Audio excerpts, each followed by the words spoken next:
Bien, ¿alguien se acuerda dónde más o menos estamos? ¿En qué capítulo de Apocalipsis?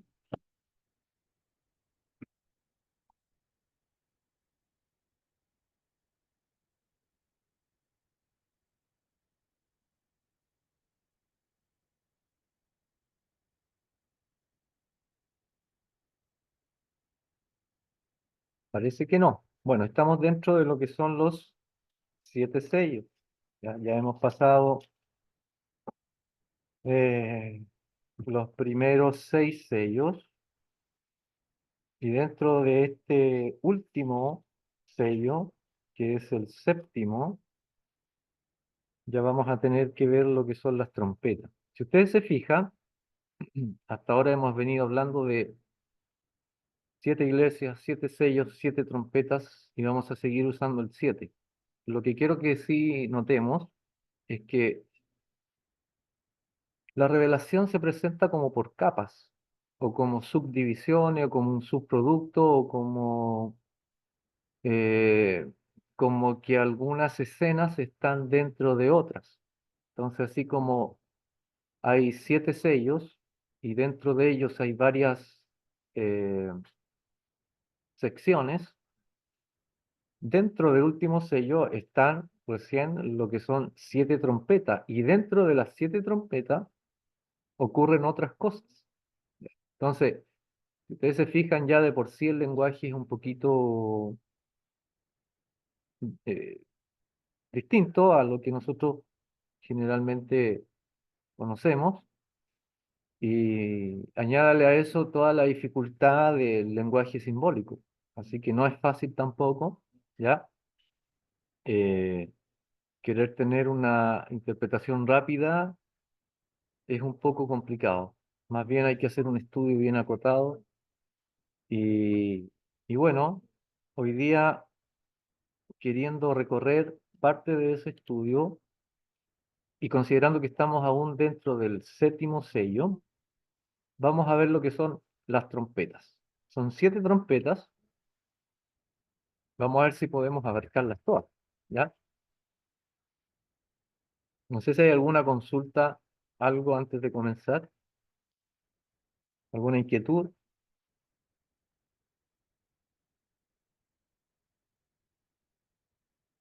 Hermana, nosotros vamos a presentar hoy. Yo creo que hay una pequeña confusión con eso porque yo nunca les pedí que necesariamente hicieran una presentación, una disertación. Lo que sí les pedí que averiguaran sobre los temas designados a cada grupo, eh, pero no necesariamente con el fin de que expongan, sino que en algún momento sea adecuado que ustedes intervengan y nos hablen a todos sobre lo que han investigado. Por ejemplo, acabo de hablar de esta múltiple presentación de los números 7. Así que quizás hoy día sea adecuado que ustedes hablen sobre eso, pero no necesariamente, digamos, darle un espacio dentro de la clase, a no ser que estén, digamos, inclinándose por esa opción. Díganme ustedes, ¿ya? Y así dejamos unos minutitos para que ustedes nos hablen de lo que han investigado.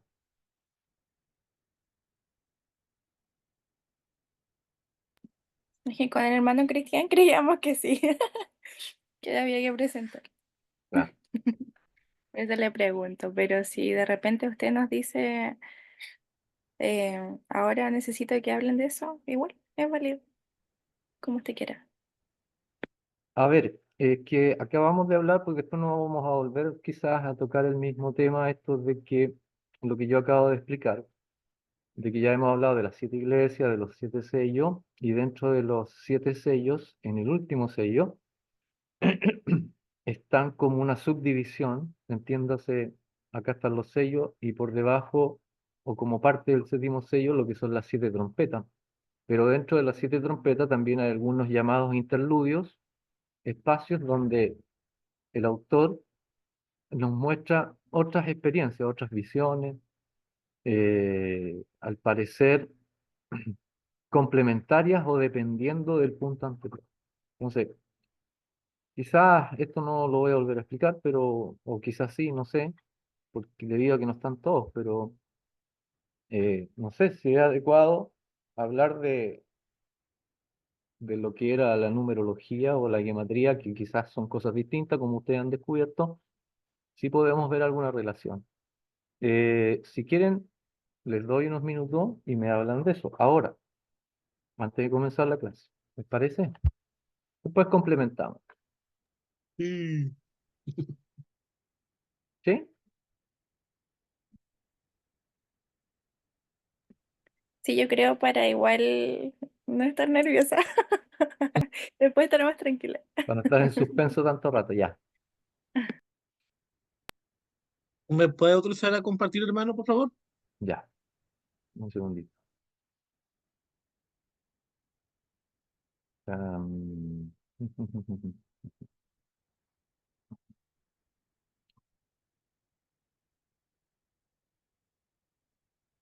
Ahí yo creo que ya puede.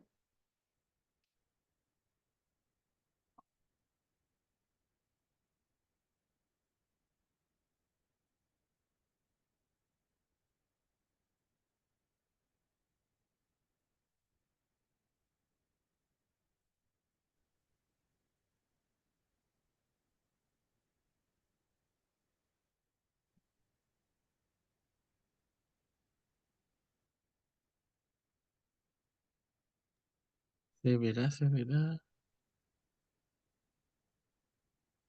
¿Se ve? Sí, Sí. sí se ve. Adelante, Ya. por favor. Vale. Bueno, no nos íbamos a preparar con la hermana, con la hermandad, porque igual es como, o sea, son conceptos que uno comprende mucho y obviamente hay que fundamentarse bien, leer bastante como usted lo ha enseñado.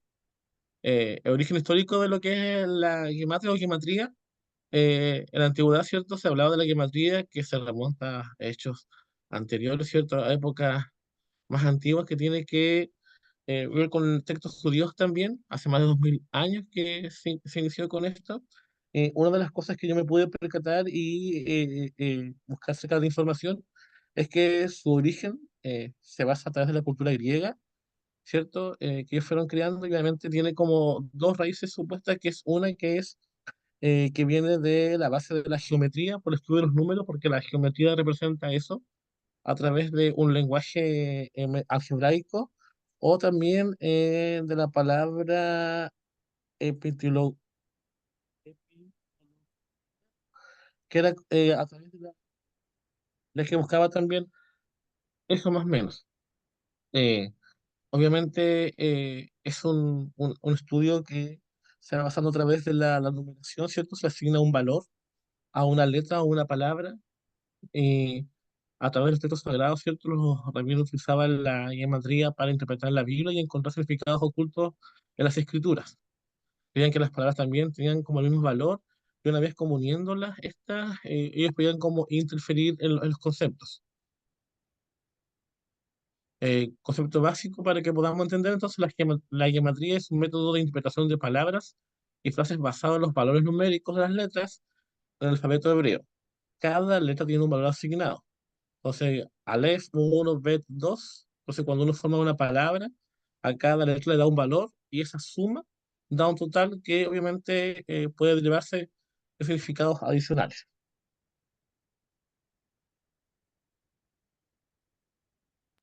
Ahora la hermana Karina. Bueno, los usos de la gematría o gematría se usa para la interpretación de la Biblia, que es para encontrar significados ocultos, y en el simbolismo, que se asigna, como decía mi hermano Cristian, números a cada letra. Y eso forma un número al sumar todas las letras. Y en este caso, como está ahí, dice 18, está ahí, que es vida. El siguiente, hermano. Y la palabra vida en hebreo se escribe, bueno, no sé pronunciar, pero ahí dice Jaim, ahí lo rojo que se ve. La suma de los valores de las letras, ahí vemos las letras y sus valores, por ejemplo, Het 8, Yud 10, Mem 40, y eso da un valor de 58. Y aquí están todas las letras hebreas, que es como nuestro abecedario, pero en hebreo, con los nombres y el valor.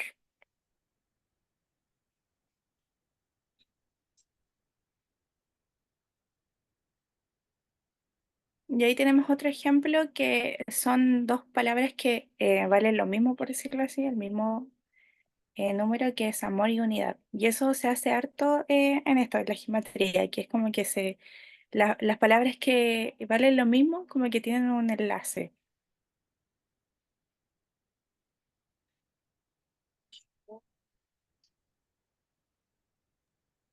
Su impacto entonces de la geometría en la actualidad, en los estudios, hoy en día la geometría nos enseña el Shabbat, ¿cierto? Las escuelas judías, un componente importante para que yo entienda acerca de la Torah también. En la cultura popular, obviamente, las personas interesadas en esto, que hay que separar la numerología, obviamente, y la geometría, que tiene un significado que busca la interpretación a través de la Biblia, ¿cierto? En las obras de la Biblia, a través también de la reflexión personal.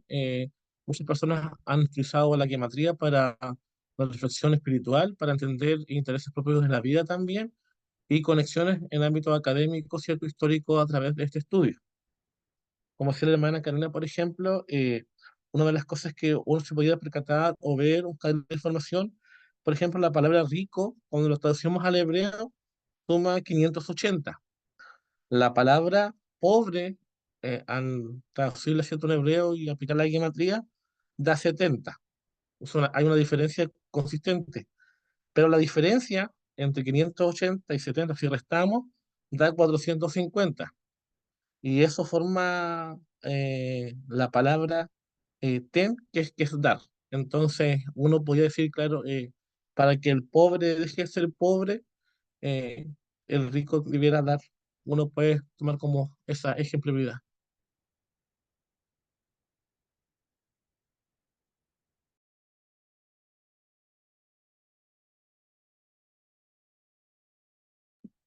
Bueno, y como conclusión, entendemos que la geometría es un método que se usa, ¿cierto?, para interpretar los valores en las letras, los valores numéricos, y eso nos proporciona también una herramienta para poder interpretar la palabra de Dios. También tenemos que entender que no es un recurso como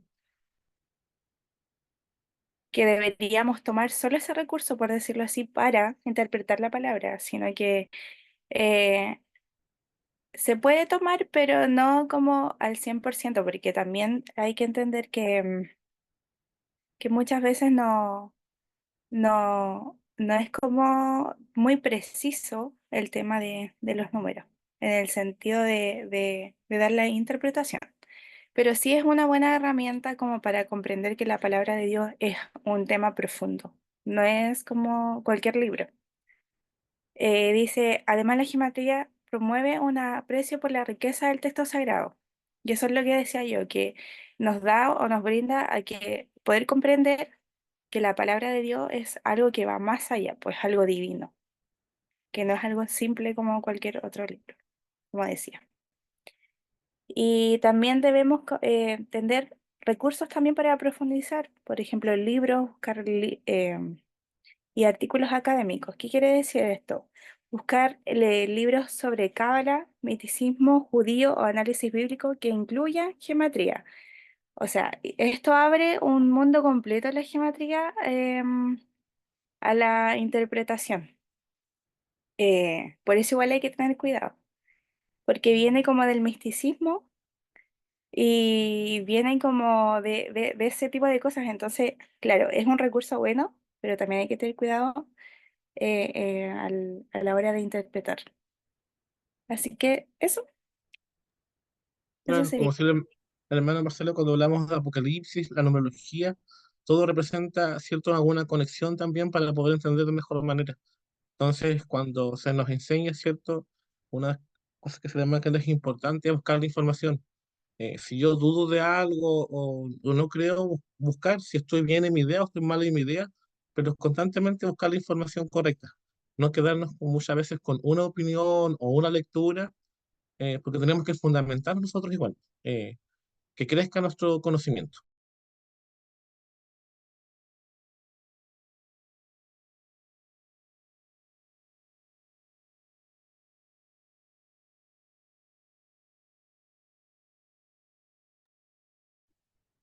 Bien, muy bien.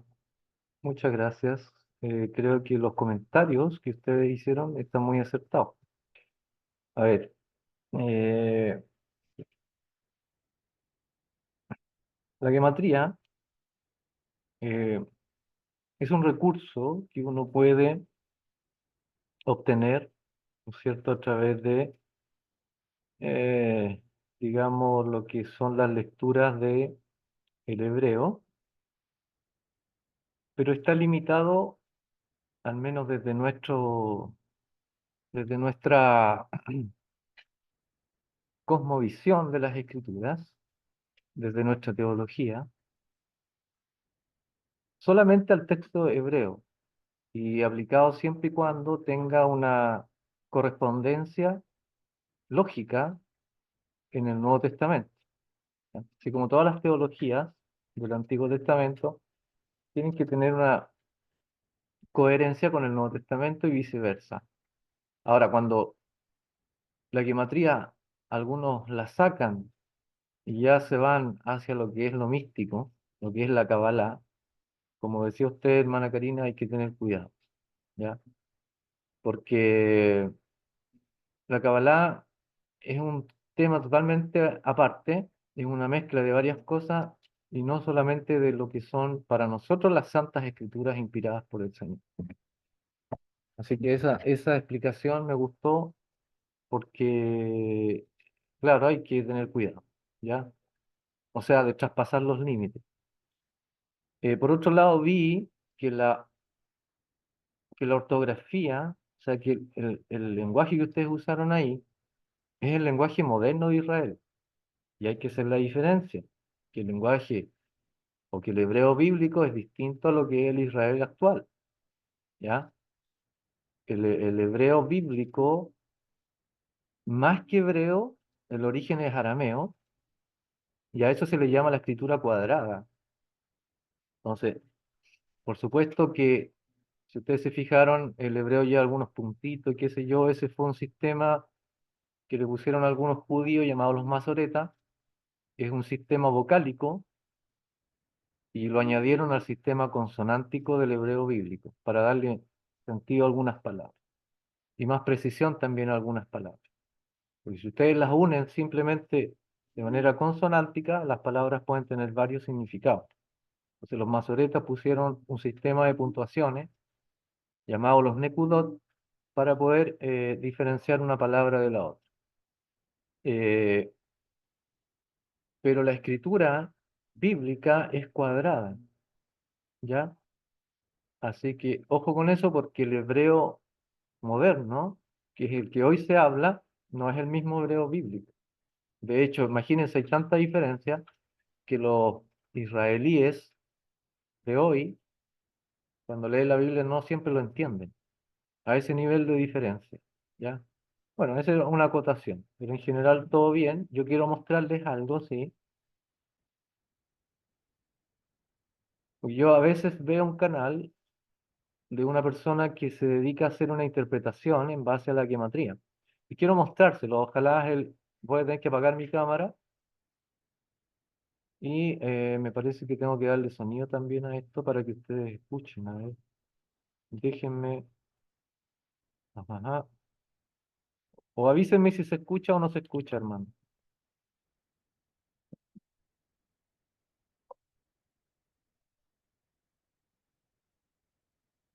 Quizás no entiendan nada, ¿ah? Pero escúchenlo un poquito.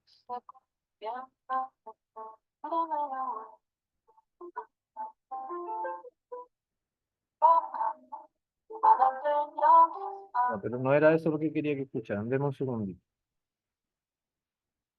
Ah,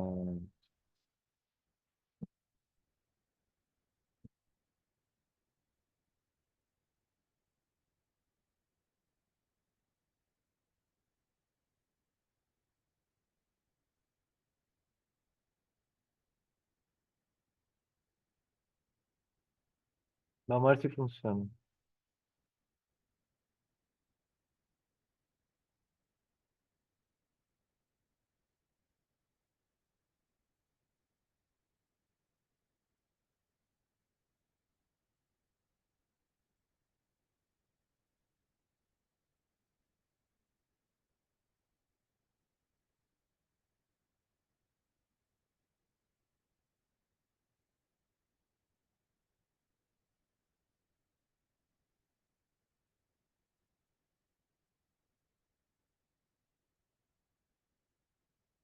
Los videos de esta persona generalmente duran 3, 5 horas y los temas son bien profundos y extensos, pero obviamente lo voy a poner un par de minutos, man, y lo voy a adelantar.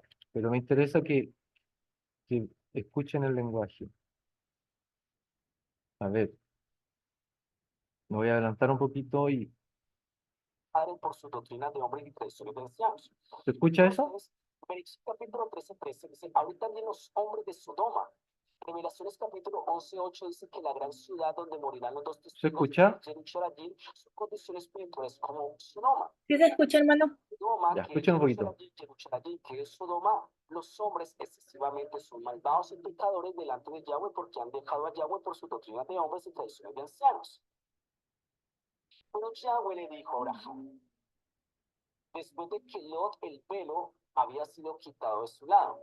Cuando nosotros quitamos nuestra mirada de Sodoma y de Gomorra, de Sodoma y de Egipto, que en la condición espiritual de Jerusalén es donde Yahweh empieza a revelarnos, mira todo el alrededor de donde estás, al norte, al sur, al este y al... Voy a adelantarle un poquito. Entonces, la guerra de 4 reyes contra 5. Ahora, cuando conectamos el quinto cuerno, en el quinto cuerno lo que conocemos los países de los Emiratos Árabes Unidos. Y acuérdense que los países de los Emiratos Árabes Unidos es donde se está levantando la casa abrahámica o la gran Babilonia, la falsa religión, la gran Babel, que se emborrachará de la sangre de los Kadoshim de Yahweh.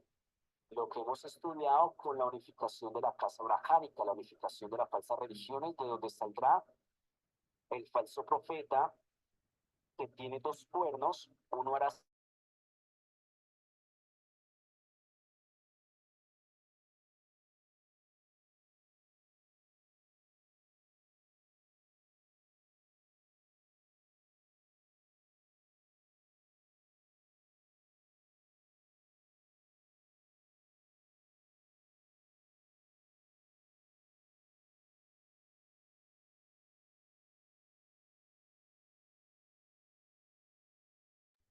Se pegó, hermano, parece, ¿no? Sí,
sumamos y nos da 144.000 ¿Se puede ver algo ahí? ¿Se escucha bien o no?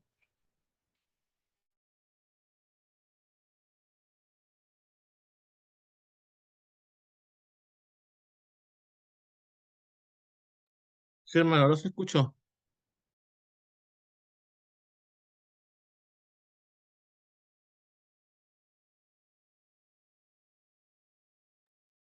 Ahora no se escucha.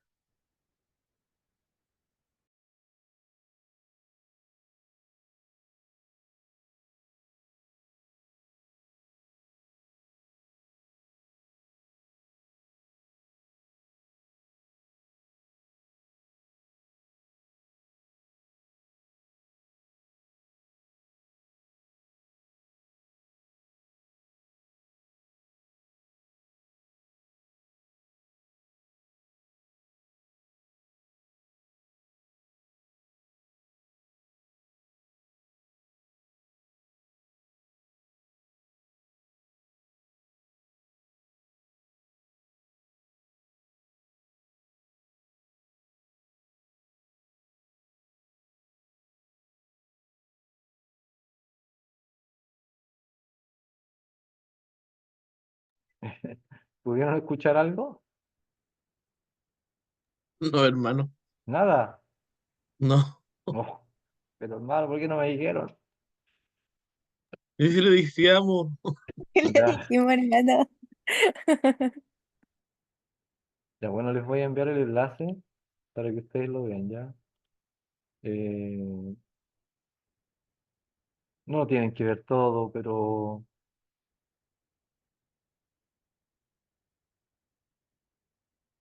es para que tengan una idea de qué significa esto, ¿ya?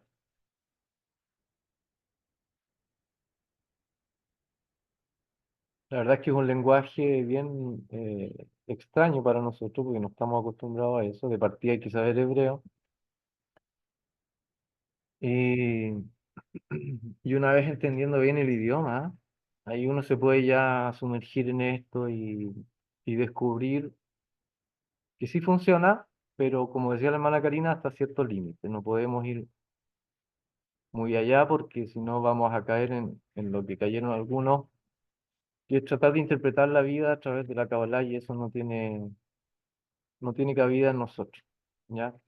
Para nosotros la escritura es suficiente y, y Jesucristo, digamos, dejó claro cuál era el canon, cuando él hablaba de lo que estaba escrito acerca de él en la Torá, en los profetas y en los salmos. Ese es el canon para nosotros. El resto ya entró como en otra línea. Entonces, bueno, ahí se lo voy a dejar si en algún momento quiere indagar un poquito más. Es interesante, ¿ya? Pero es un lenguaje un poco ajeno a nosotros y por lo tanto se ve difícil al principio. Pero hay que entender un poco el hebreo, pa. Bien, muchas gracias por el trabajo y ahí quedó un poco claro. Por ejemplo, ahora vamos a poder entender de dónde se sacó el 666 y que no, y que, por ejemplo, a ver, les voy a explicar algo al tiro, así es que después no se me olvide. A ver si puedo poner una pizarra aquí. ¿Sí? Eh,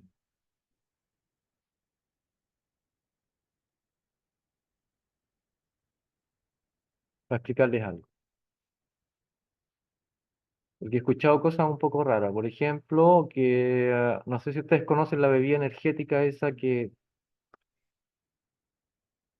sale tres veces la VAP, la letra VAP, y cuyo número es el número 6. Entonces algunos están viendo de que al haber tres VAP, está el número 666 y ya satanizaron esa bebida energética. Yo no sé si es satánica, yo sí sé que hace un poco mal porque es muy fuerte, pero bueno, eso es otra cosa. Pero de ahí que sea satánica es otra cosa. Entonces, ¿La Monster o no? la Monster, a ver, es que Energy. usted no me deja escribir, ¿ya? Ah, ay, está tan mala la señal, voy a tener que cortar un poquito el video.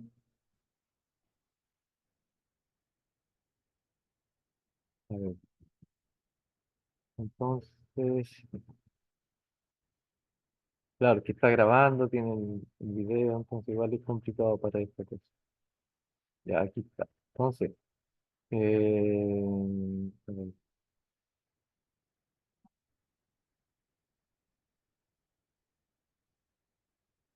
¿cómo borro esto?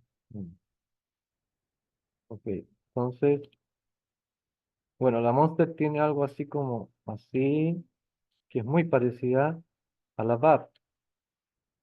Entonces, algunos leen aquí el número 6 en hebreo, 6 6 6, ¿ya? Entonces dicen, ah, bueno, esta bebida es satánica, la Monster, ¿ya? Pero resulta que así no se suma 666, ¿ya? Eh, Porque si ustedes se fijaron, no existe, por ejemplo, entre otras cosas, no existe la palabra millones en el hebreo, si ustedes se fijan, ¿ya? Entonces, se debiese sumar de esta manera. No me acuerdo cuáles son las letras que corresponden a estos números, ¿ya?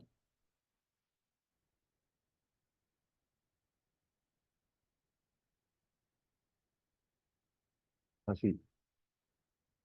Entonces, ahí ustedes me ayudarán a encontrarlo, ¿ya? Pero esto así se suma. 600 más 60 más 60 más 6. Y ahí da 666. ¿Ok? Bien. Pero ya vamos a llegar ahí, lo vamos a explicar un poquito mejor. Ok. Entonces, no todo lo que traiga el número 666 necesariamente es satánico. Ojo con eso, ya que de repente nos ponemos un poco obsesivos con esas cosas. Bien, ahora sí. Ahora sí voy a comenzar la clase, si es que se puede. Bien, después voy a estar ahí evaluando el trabajo, pero en general está bien y cuando encuentren ustedes adecuado, por favor, interrumpan la clase y comenten, ¿ya? Entonces, bueno, la numerología es fuerte dentro de las escrituras y sobre todo en el libro Apocalipsis, ¿ya? Pero todo tiene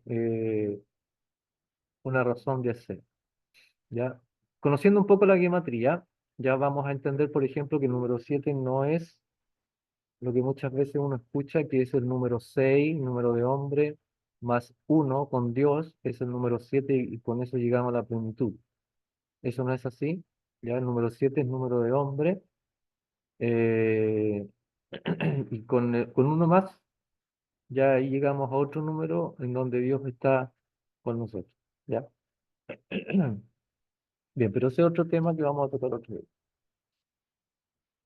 Bien, hermanitos, entonces, estamos en el séptimo sello y como yo recién decía, el séptimo sello incluye 7 trompetas y dentro de las 7 trompetas también hay otro intervalo de tiempo en donde incluye otras cosas. Entonces vamos a comenzar entendiendo algunos conceptos antes de entrar derechamente a lo que son los significados o el contenido de cada una de las trompetas, ¿ya? A ver, de partida hay que entender que en el hebreo tampoco existe la palabra sonido, existe la palabra voces. Entonces cuando se habla de voces, o sea, perdón, de sonidos de trompeta, en realidad en el hebreo se entiende como voces de trompeta o de chofar, según sea el caso. ¿Ya? Bueno, algunos han visto que estas trompetas en realidad, debido al tiempo en donde se muestra la revelación, no debiesen haber trompetas como nosotros las conocemos, sino más bien chofares, porque era lo que se usaba en el pueblo hebreo. Eh, pero bueno, eso no es muy importante, ¿ya? Algunos son un poco más estrictos con respecto a eso. Ahora, cuando yo veo a esta gente que es demasiado estricta y no, si esas no son trompetas de plata ni nada, sino que son chofares, yo tengo ganas de preguntarle, bueno, pero ¿cuál chofar? Porque resulta que uno conoce el chofar, uno largo, ¿cierto? Que es un cuerno de antílope, uno bien grande, y también estaba el chofar que era el cuerno del macho cabrío, y generalmente no saben responder, ¿ya? El de macho cabrío era más regular, y según el sonido que emitía, o se emitía por los que lo emitían, significaba ciertas cosas, pero de todas maneras, en términos generales, lo que hay que entender es que una trompeta hablaba porque indicaba ciertas cosas, anunciaba ciertas cosas. Generalmente, la voluntad de Dios, sea ya para conquistar, en el caso, por ejemplo, de los tiempos de la conquista de Josué, ¿ya? O ya sea en el caso de Apocalipsis para anunciar juicios, ¿ok? Entonces, cuando escuchamos las trompetas, estamos escuchando la voz de Dios, simbólicamente hablando, que anuncia cosas, ¿ya? Así como en el monte Sinaí, cuando el Señor se presenta al pueblo, ¿no es cierto? Entre medio había humo, había relámpago, había trueno y había voces, dice, ¿ya? Bueno, esas voces son los sonidos de los chofar, de las trompetas. Entonces, muy usual dentro de la escritura, por lo tanto, para nosotros debiese ser muy fácil entender a qué se refiere. Son simplemente anuncios de la voluntad de Dios, ya sea para guerra, juicio, para detenerse, para avanzar, todo, para todo eso era anunciado, ¿ya? Entonces, en el fondo, la trompeta también es un intérprete de la voluntad de Dios. Bien, capítulo 8 verso 1 al 5 por favor, a ver si alguien lo tiene, hermana Karina, a ver, ayúdenme. Siempre molesto al hermano Cristian. Hermana Karina, capítulo 8 verso 1 al 5.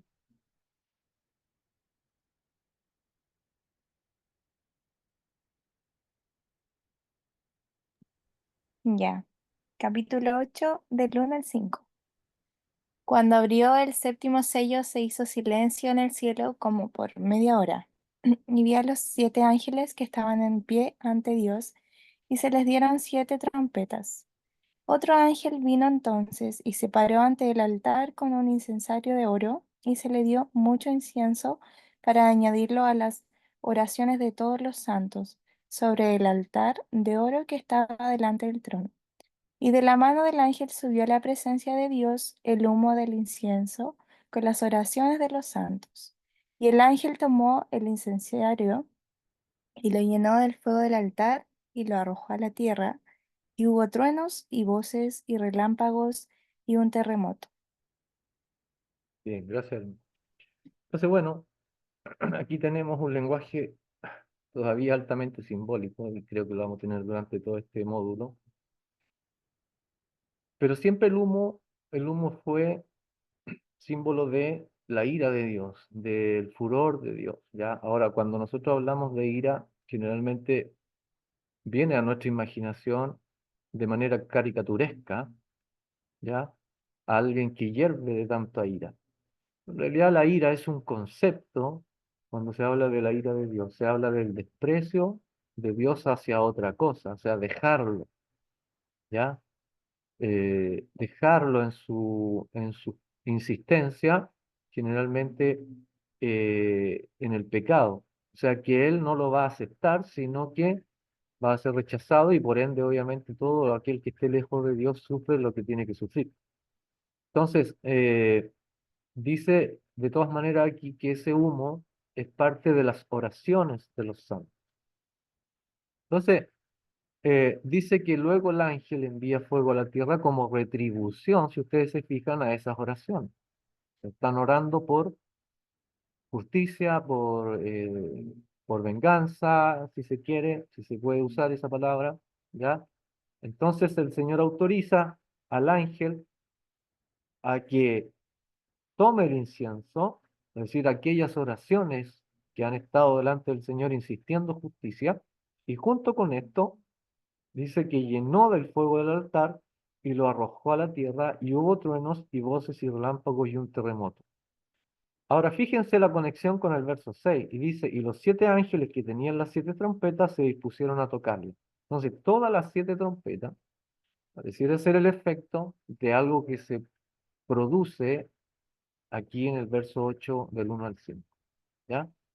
Entonces, cuando escuchamos truenos, voces, relámpagos y un terremoto, obviamente estamos evocando aquella experiencia del pueblo de Israel bajo el Sinaí, cuando previo a la entrega de la Torá o del Pentateuco o de la voluntad de Dios a través de Moisés, se emiten estas eh, expresiones, truenos, voces, relámpagos, terremotos. Entonces, cuando esto se produce, que no es, que no va a ser la primera vez que lo vayamos a ver, sino que también en lo porvenir, en las siguientes clases, también vamos a volver a repetir este lenguaje, truenos, voces, relámpagos, terremotos, ¿ya? Porque era la expresión, era la presentación de Dios, la autoridad de Dios antes de emitir su voluntad. En el caso del Sinaí, él emite lo que es su instrucción, lo que es su ley, lo que es su consejo, lo que es, cierto, su voluntad. Pero acá estamos hablando de que ya dispuestos los ángeles para tocar las trompetas, entonces se está manifestando la voluntad de Dios, que en este caso es juicio, definitivamente.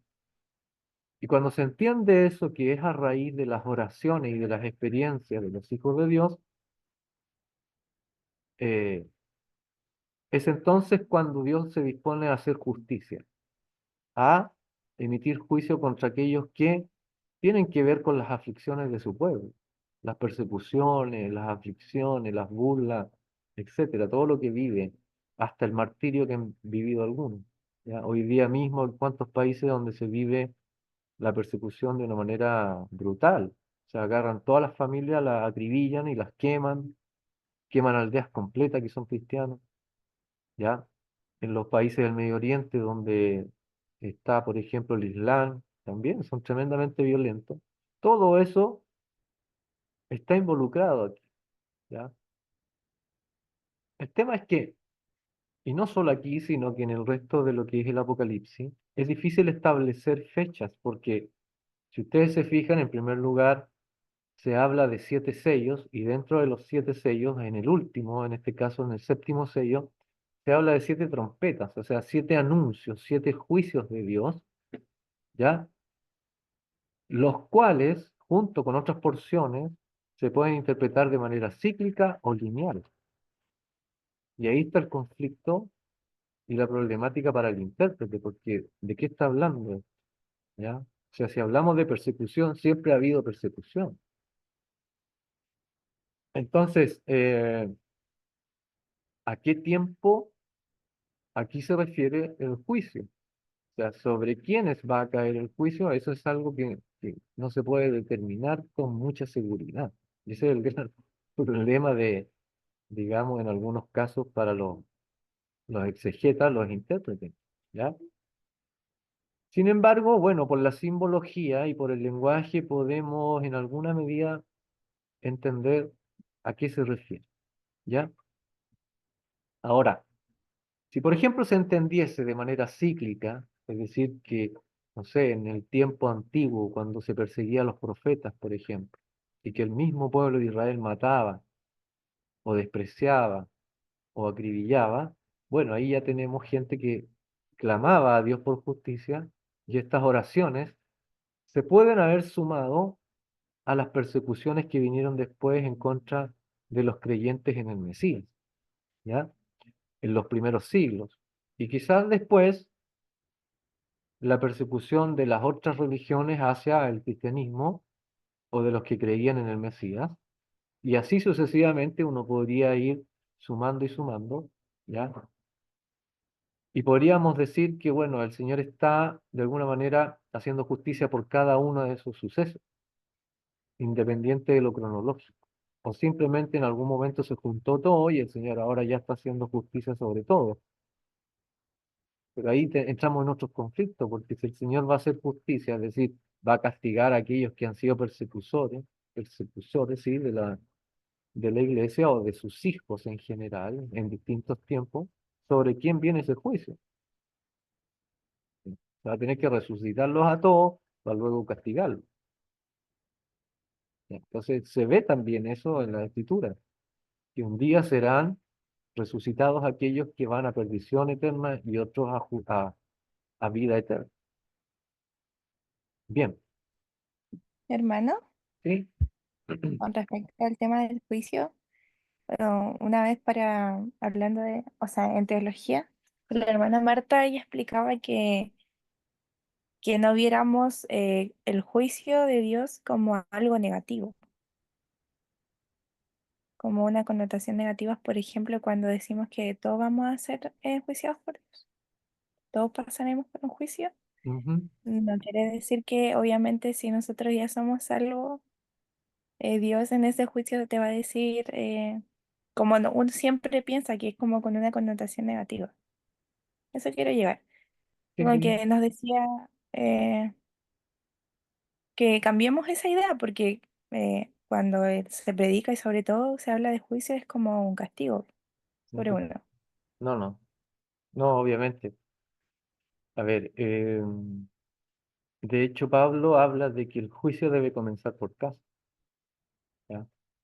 O sea, vamos a tocar ese tema más adelante en profundidad, pero tiene que ver con la limpieza del pueblo, ¿ya? O sea, cuando hablamos de juicio, hablamos de un escenario en donde el Señor está, en el fondo, limpiando a su pueblo, ¿ya? Eh, y de hecho, bueno, es que es profundo el tema, pero parte de aquel momento en que nosotros fuimos perdonados, fuimos elegidos, y el Señor se nos presentó a cada uno de nosotros. Ahí ya se emite juicio en el tribunal del universo, porque se nos dice, bueno, si tú crees en Jesucristo, ¿cierto? En su obra, entonces Él te justifica, es decir, Él te redime, Él paga por ti. O sea, la obra hecha ahí en la cruz hace 2000 años, la vigencia la tiene todavía sobre aquellos que creen en Él.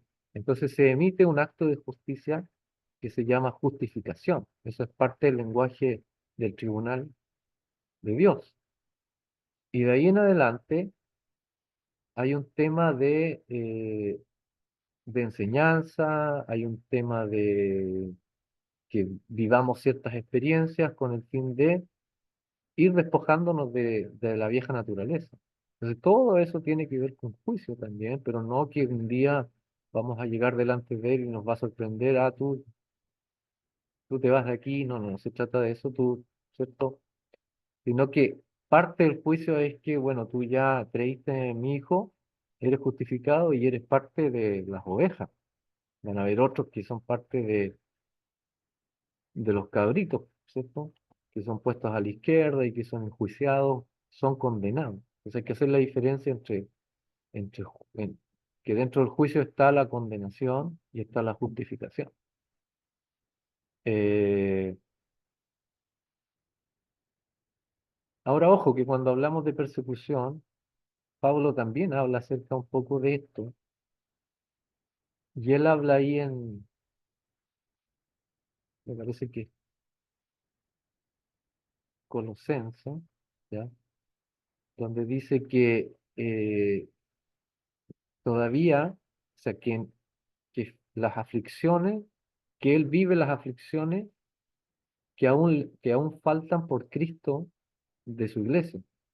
Él vive las aflicciones por la iglesia, aquellas que faltan, eh, que le faltan a Cristo. O sea, es raro lo que quiere decir Pablo ahí, ¿ya? Pero me parece que lo tengo dentro de este estudio, así que ya vamos a llegar ahí con mayor precisión, ¿ya?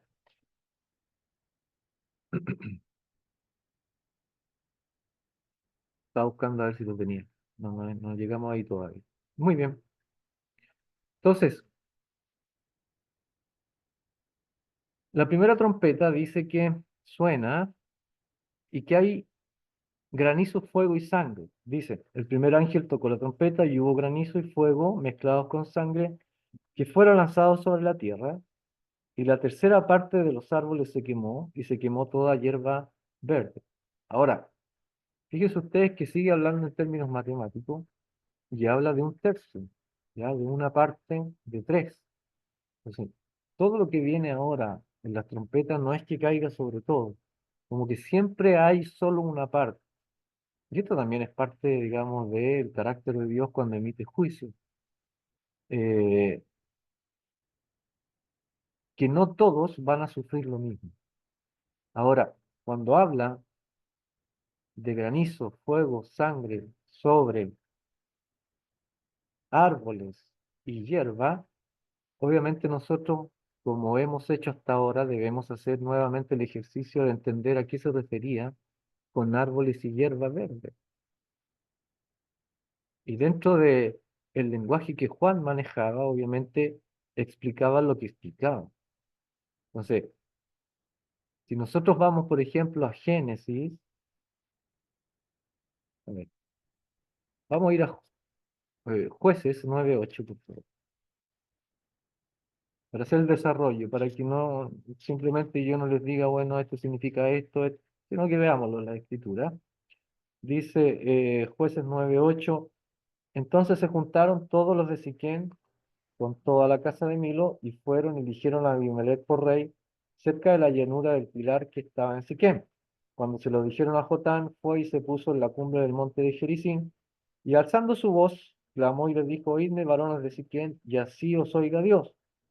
Fueron una vez los árboles a elegir rey sobre sí y dijeron al olivo, reina sobre nosotros. Mas el olivo respondió, he de dejar mi aceite con el cual en mí se honra a Dios y a los hombres para ir a ser grande sobre los árboles. Y dijeron los árboles a la higuera, anda tú, reina sobre nosotros. Y respondió la higuera, he de dejar mi dulzura y mi buen fruto para ir a ser grande sobre los árboles. Dijeron luego los árboles de la vid, pues ven tú, reina sobre nosotros. Y la vid le respondió, he de dejar mi mosto que alegra a Dios y a los hombres para ir a ser grande sobre los árboles. Dijeron entonces todos los árboles a la zarza, anda tú, reina sobre nosotros. Y la zarza respondió a los árboles, si en verdad me elegís por rey sobre vosotros, venid, abrigaos bajo de mi sombra, y si no, salga luego fuego de la zarza y devore a los cedros del Líbano. Entonces, cuando estamos hablando de árboles, de hierba, estamos hablando de hombres, pero que en algunos casos se está hablando de autoridad. Entonces, cuando en la primera trompeta se habla de juicio y que se afectan árboles y hierba, tiene que ver con liderazgo de las naciones, ¿ya? O sobre las autoridades. Entonces, eh, vamos a ver Primera de Reyes 14:23. Parece que también ahí hay una alusión a esto.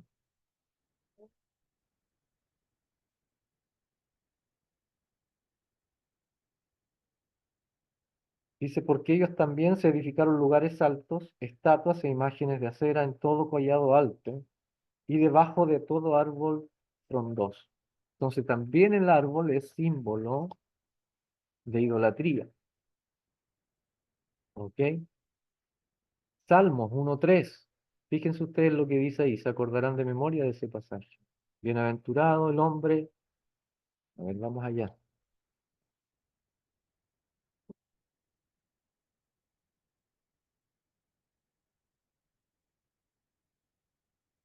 Dice, será como árbol plantado junto a corrientes de agua, que da su fruto a su tiempo y su hoja no cae, y todo lo que hace prosperará. Entonces, definitivamente nosotros, entendiendo que el Apocalipsis es la síntesis de todo el lenguaje del resto de la Biblia, nosotros no tenemos que ir a la imaginación o al significado de algunas sectas sobre ciertos símbolos para poder comprender estas cosas. La misma Biblia habla por sí misma. Entonces los árboles y la hierba son símbolos de hombres y estos son o en autoridad o derechamente se refiere a ídolos, ¿ya? Vamos a ir a Génesis 19:24 y vamos a ver dónde es que se usa esto de el granizo, fuego y la sangre. ¿Recordarán ustedes dónde se usa? Génesis 19:24.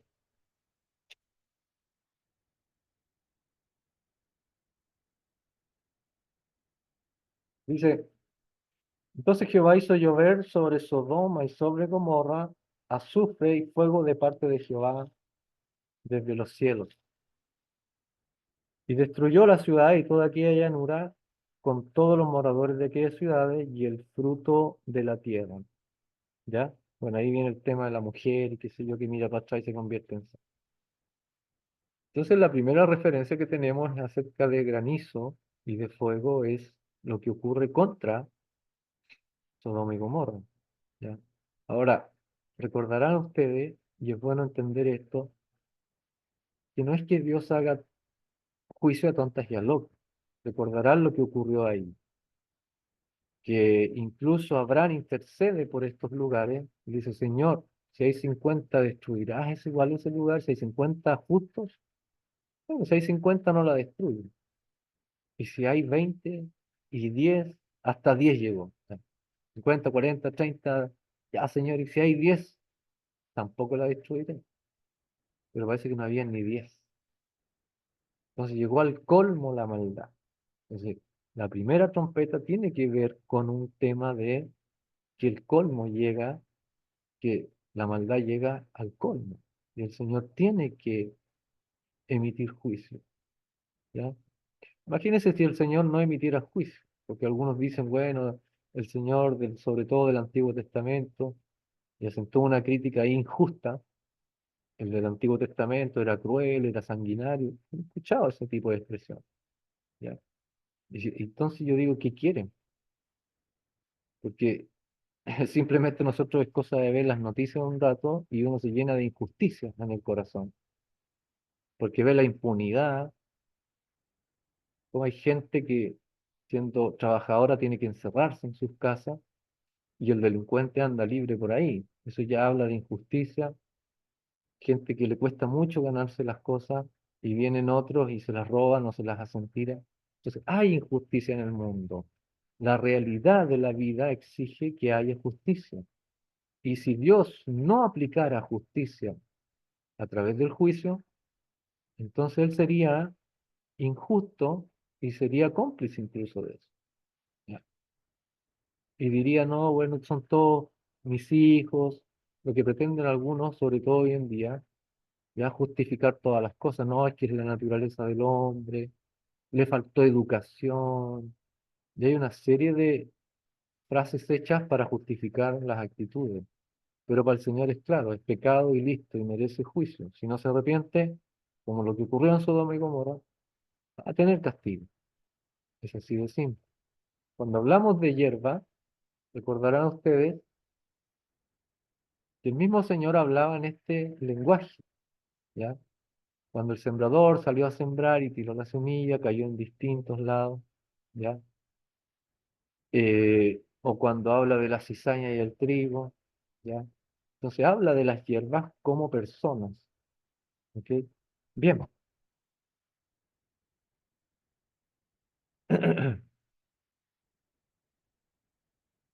Segundo sello, perdón, la segunda trompeta. Estamos dentro del séptimo sello, imagino, ¿ya?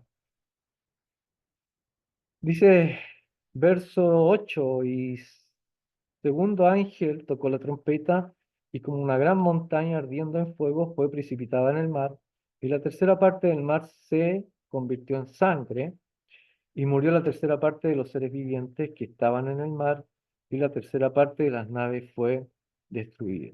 Ahora, hay que ir un poco al contexto y entender que, por ejemplo, las montañas siempre fueron símbolos de poderes de ídolos, de distintos ídolos. ¿Ya? Miren, y esto sigue hasta hoy. Esto nunca se quitó. Si ustedes se fijan, en cada una de las montañas, si no hay un santo, hay una cruz. Por ejemplo, en Santiago, yo me acuerdo, está el Cerro Renca, está el Cerro Chena, el San Cristóbal, el Santa Lucía. Aparte de tener nombres de santos, de ídolos paganos, en cada uno de ellos hay una estatua o una cruz. Entonces, yo una vez escuché a un brujo que se convirtió al Señor y él decía que lo que pretendían esas cosas arriba de las montañas era la dominación de la ciudad. que ellos estaban en autoridad. Ahora, esto es tan antiguo como el polvo de la tierra, la idolatría. Y esto de poner los lugares altos, las montañas, como asentamiento de los ídolos. Ahora nosotros sabemos, y Pablo mismo lo dice, que un ídolo nada es en el mundo, pero que detrás de estos ídolos hay demonios, hay poderes. Entonces, cuando se colocan estos ídolos, y aunque sea una cruz, que parece algo cristiano, ¿ya? Depende de quién lo coloque, eso significa algo. Significa un poder demoníaco detrás de eso. Y es por eso, y quizás ahora sea apropiado, porque nos va a dar un mayor entendimiento, de ahí que el Señor se presenta a Abraham como el Shaddai, en hebreo. En nuestras Biblias saldrá como yo soy el Todopoderoso, anda delante de mí, ¿se acuerdan? Cuando el Señor se le presenta a Abraham. Pero en el hebreo dice el Shaddai. Y el Shaddai significa algo más que el Todopoderoso, que es la palabra que usan para traducirla. El Shaddai era a aquel que está sobre las montañas.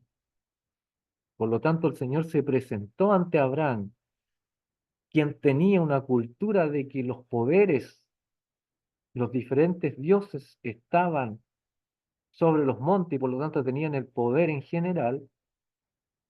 Entendió Abraham que cuando se le dice el Shaddai, está aquí llamándome, es el Dios que está encima de las montañas. ¿Me fijan? Entonces, obviamente la montaña tiene un símbolo de poder dentro de los ídolos y sabemos que detrás de los ídolos hay demonios. ¿Ya? Entonces, por otro lado, dice que esta, ¿cierto? Montaña cae ardiendo en fuego, precipitada en el mar, y la tercera parte del mar se convirtió en sangre. Ahora el mar siempre ha sido símbolo de las multitudes, de la gente. ¿Ya? Vamos a ir a Isaías 57:20 para tener respaldo de lo que estamos hablando.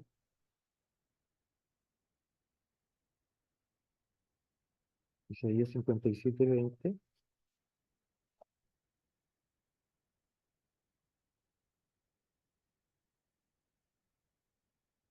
Dice, pero los impíos son como el mar en tempestad, que no puede estarse quieto y sus aguas arrojan cieno y lodo. ¿Ya?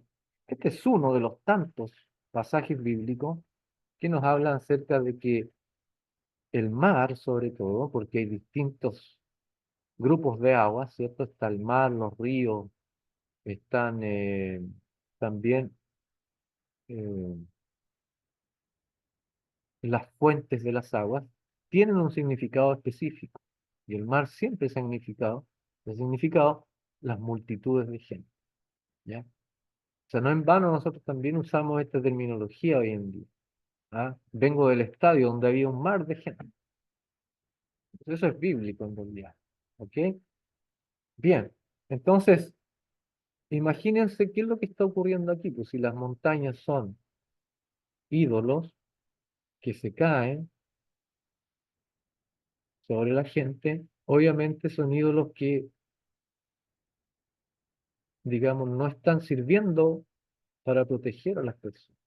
En otro lugar, cuando se habla de que los hombres le pedían a las rocas que cayeran sobre ellos para no poder, para no sufrir la ira del que estaba en el trono, dice que le pedían a las piedras que los tapasen o que los cubriesen. Ahí está hablando de idolatría, derechamente, ¿ya? De dioses hechos de piedra. En fin, toda esta simbología tiene que ver con el cese de esto. Por otro lado, habla de que también fueron afectadas las naves del mar. Obviamente esto no es literal, no es que vaya a caer una roca como Armagedón, ¿ya?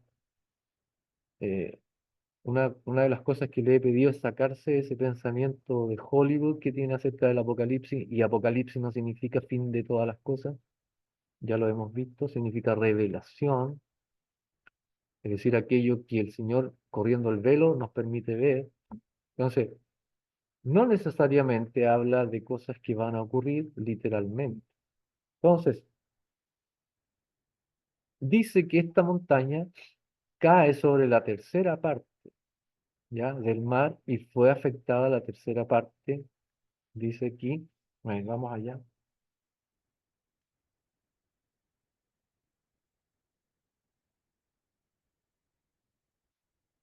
Y la tercera parte del mar se convirtió en sangre.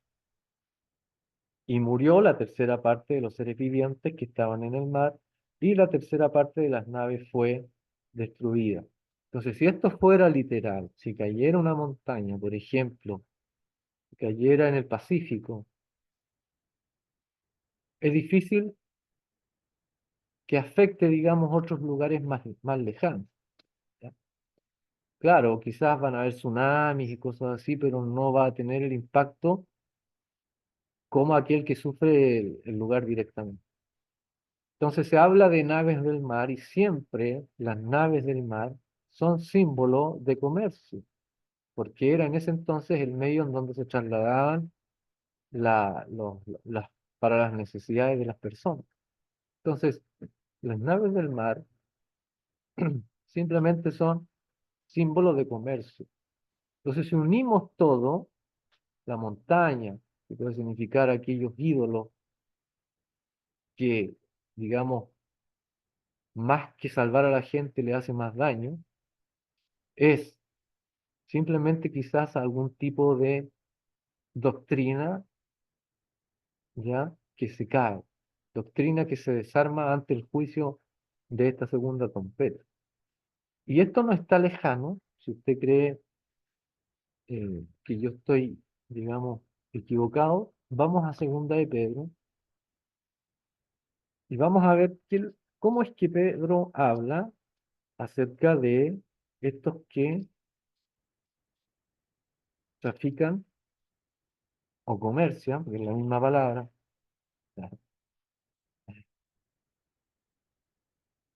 Primera de Pedro, segunda de Pedro 2:3-5. Dice, y por avaricia harán mercadería de vosotros con palabras fingidas. Sobre los tales, ya de largo tiempo la condenación no se tarda y su perdición no se duerme. ¿Ya? Entonces habla de comercio a nivel de multitudes, a nivel de manejo doctrinal de las personas. ¿Ok? Bien, ¿están por ahí? Yo me veo. Sí, aquí estoy yo, por lo menos. Hermano, Porque vamos a tomarnos un break, un ratito. Eh, ¿Les parece? Para hacer algunas cositas, una pausita, ¿ya? Y estar también digiriendo lo que estamos conversando.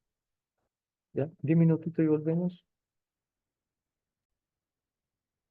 Bien, acá no sé estamos. si hay preguntas de lo que hemos visto hasta ahora. Está todo claro, ¿cierto? Fácil, ¿no?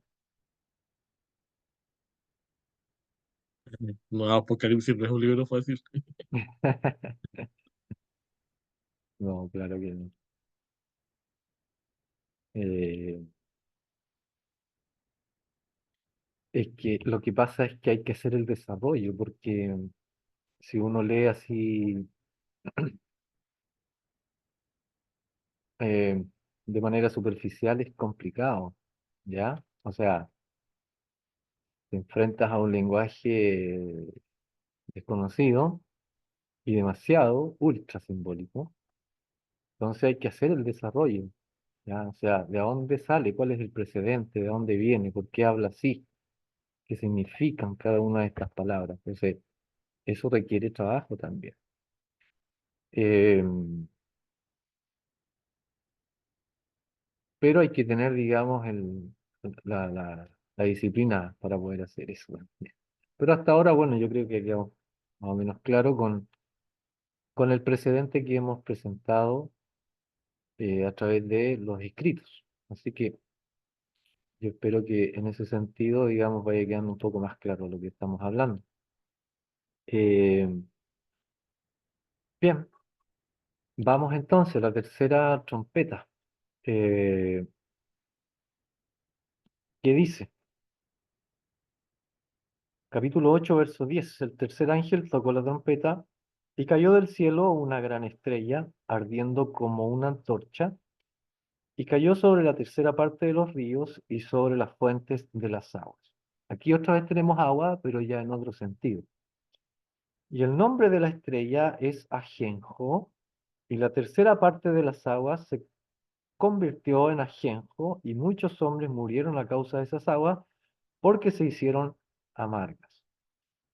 ¿Qué imagen o qué pasaje bíblico les evoca a ustedes cuando se habla de aguas amargas?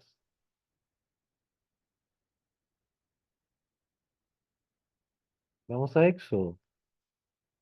Éxodo 15:22. ¿Está por ahí, hermana Karina? ¿O me dejó su nombre? ¿No? Sí, estoy, no hago trampa. Ok. ¿Éxodo cuánto? 15:22, por favor. Dice, e hizo Moisés que partiese Israel del Mar Rojo y salieron al desierto de Chur y anduvieron 3 días por el desierto sin hallar agua. ¿Hasta dónde? Hasta el 27. Ya. Y llegaron a Mara y no pudieron beber las aguas de Mara porque eran amargas. Por eso le pusieron el nombre de Mara. Entonces el pueblo murmuró contra Moisés y dijo, ¿qué hemos de beber? Y Moisés clamó a Jehová, y Jehová le mostró un árbol y lo echó en las aguas, y las aguas se endulzaron. Allí les dio estatutos y ordenanzas, y allí los probó, y dijo, si oyeres atentamente la voz de Jehová tu Dios, e hicieres lo recto delante de sus ojos, y dieres oído a sus mandamientos, y guardares todos sus estatutos, ninguna enfermedad de las que envié a los egipcios te enviaré a ti, porque yo soy Jehová tu sanador. Y llegaron a Elim, donde había 12 fuentes de agua y 70 palmeras, y acamparon allí junto a las aguas. Bien. Entonces, la imagen aquí es como contraria, si ustedes se fijan. A ver, en Apocalipsis dice que cayó una estrella llamada Ajenjo. Ya hemos visto qué significan las estrellas. ¿Se acordarán? ¿Qué significan las estrellas? ¿Qué simbolizan?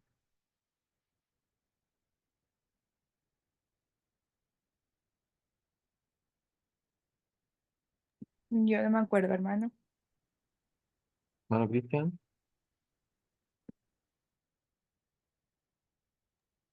Las estrellas, sí,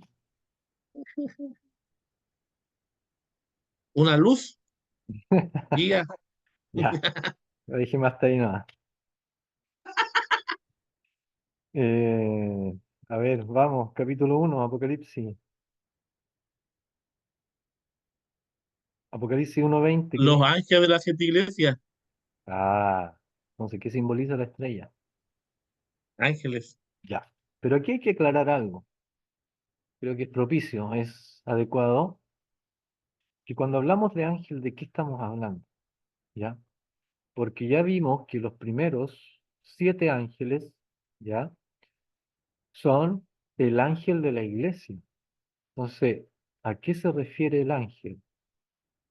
¿Ya? Cuando hablamos de ángel, esto generalmente no se explica, nunca lo he visto que lo expliquen ni en teología sistemática, pero una cosa es un ángel y otra cosa es un mensajero. Entonces, en el hebreo, el malaj es un mensajero y lo tradujeron como ángel. Entonces, cuando nosotros evocamos la imagen de ángel, generalmente nos imaginamos un ser alto, brillante, alado, etcétera. Y le añadimos otra serie de cosas, ¿ya? Hermosos y qué sé yo. Resulta que a Juan el Bautista se le llamó también Malaj, el mensajero. He aquí envío mi mensajero delante de tu faz, de tu camino, ¿ya? Entonces, no necesariamente cuando se habla de Malaj o de ángel, se habla de ese personaje caricaturesco de que brilla y que tiene alas, etcétera, etcétera. ¿Ya? Hermano, Recuerden ustedes, ¿sí? en teología sí nos pasaron, o sea, como que sí habían ángeles como mensajeros, po. Como que ¿Ángeles como estaba qué? esa ángeles mensajeros que Claro, cumplían esa función. claro, pero generalmente se enseña como si estos tuvieran ciertas características visuales, ¿sí? Pero imagínense ustedes que en el Nuevo Testamento se dice que se debe practicar la hospitalidad, ¿ya? Porque algunos sin saberlo hospedaron ángeles. O sea, ¿qué es lo que te quiere decir eso? Que los ángeles no necesariamente vienen con esas características que son, digamos, hollywoodenses, brillantes, con alas. No, son seres normales en muchas ocasiones, ¿ya? Entonces, eh, cuando el Apocalipsis habla de estrellas, ya hemos entendido que se refiere a los malaj, es decir, a los enviados, a los encomendados, que no necesariamente son con esa imagen del ángel resplandeciente, grande y con alas, no necesariamente es así. Entonces hay que sacarse un poco esa idea para poder interpretar las escrituras, ¿ya? Entonces en este caso se habla de que un ángel viene, ¿no es cierto? Como dice, cayó una gran estrella, es decir, un ángel o un enviado, ardiendo como una antorcha y cayó sobre la tercera parte de los ríos y sobre la fuente de las aguas. Ahora, cuando se habla de antorcha y se habla de aguas, se habla de la palabra del Señor, ¿ya? Lámpara o antorcha es a mis pies tu palabra. Entonces, obviamente la lámpara tiene que ver con las antorchas que se usaban hace 2000 años y de ahí para atrás. No había luz eléctrica, entonces eran antorchas de fuego que se encendían, ¿ya? Y la lámpara siempre ha sido símbolo de la palabra del Señor. Lámpara es a mis pies tu palabra. Y por otro lado, el agua, también el agua limpia y cristalina, como lo que sale aquí, las fuentes de las aguas, tiene que ver con también la palabra del Señor. Entonces, en Éxodo, ¿qué ocurre? Que ellos se encuentran con estas aguas amargas y ocurre algo bien especial que hay que destacarlo por sobre todas las cosas. Que el Señor le dice, bueno, toma el árbol y échalo, y se endulzaron las aguas. ¿Qué quiso decirles el Señor? Lo que le dijo a continuación, si pusimos atención. Si anduvieres en mis caminos, si cumplieres con mis mandamientos, entonces yo seré Jehová tu sanador. ¿Ya? Entonces, ¿qué tiene que ver esto? Que ellos habían salido de Egipto, venían con un pensamiento, con una doctrina, porque en el fondo la doctrina es eso, es un pensamiento, es un estilo de vida que se origina según nosotros pensemos que son las cosas de la vida. ¿Ya? Entonces, ellos venían con una mentalidad y se encontraron con estas aguas y el Señor les aprovechó de indicar que solo a través de la obediencia a su palabra, a sus mandamientos, las aguas se iban a endulzar. Entonces, este es el precedente que nosotros podemos usar en el resto de la Biblia después del Éxodo para cuando se habla de aguas amargas o de aguas dulces. ¿Ya? Vuelvo a citar, por ejemplo, el Salmo 119, que es el salmo más largo de todos. ¿Y de qué habla? De la palabra del Señor. ¿Ya? Entonces, eh, cuando el Señor hablaba con la mujer samaritana, también le habló de aguas, ¿ya? El que bebiere de esta agua tendrá sed, pero el que bebiere del agua que yo le daré, saltará en él para vida eterna. O sea, la palabra de Dios es la que da vida, ¿ya? Entonces, ¿qué es lo que ocurre aquí? Es que los israelitas oían la voz de Dios, es decir, obedecían la voz de Dios, entonces las aguas amargas se le iban a convertir en aguas dulces. Y aquí en el Apocalipsis habla de todo lo contrario, de que esta estrella, que este mensajero, que este enviado, iba a contaminar las aguas. Obviamente no está hablando en un sentido literal, porque todo lo que hemos venido viendo tiene un lenguaje simbólico. Entonces, dice que esta estrella traía consigo, leámoslo, y cayó del cielo una gran estrella ardiendo como una antorcha, y cayó sobre la tercera parte de los ríos y sobre las fuentes de las aguas. Y el nombre de la estrella es Ajenjo, y la tercera parte de las aguas se convirtió en Ajenjo, y muchos hombres murieron a causa de esas aguas porque se hicieron amargas. Obviamente, esto trae enfermedad, trae confusión. ¿Ya? ¿Está claro? Fácil, ¿no es cierto? ¿Sí? ¿Qué opinan? La mayoría de los intérpretes de estos pasajes coinciden más o menos en lo mismo. ¿Ya? Eh, y bueno, el parámetro general para interpretar es ir al Antiguo Testamento, es ver de dónde sacan, ¿no es cierto?, este lenguaje que es más bien simbólico. Bien, la cuarta trompeta. El cuarto ángel tocó la trompeta y fue herida la tercera parte del sol y la tercera parte de la luna y la tercera parte de las estrellas para que se oscureciese la tercera parte de ellos y no hubiese luz en la tercera parte del día y asimismo de la noche. Y miré y oía un ángel volar por el medio del cielo diciendo a gran voz, ay, ay, ay, ay, ay, ay, de los que moran en la tierra, a causa de los otros toques de trompeta que están por sonar los tres ángeles. Entonces el cuarto dice que eh, se oscurece parte del sol, parte de la luna. Ahora, nosotros hemos dicho ya en las clases anteriores que el sol es símbolo de la gracia de Dios, ¿ya? Y que si el sol se oscurece en algún momento, como ya lo vimos, es porque la gracia de Dios ya no va más. Y si la luna se viste de sangre, tiene que ver con juicio, porque lo vimos, ¿cierto?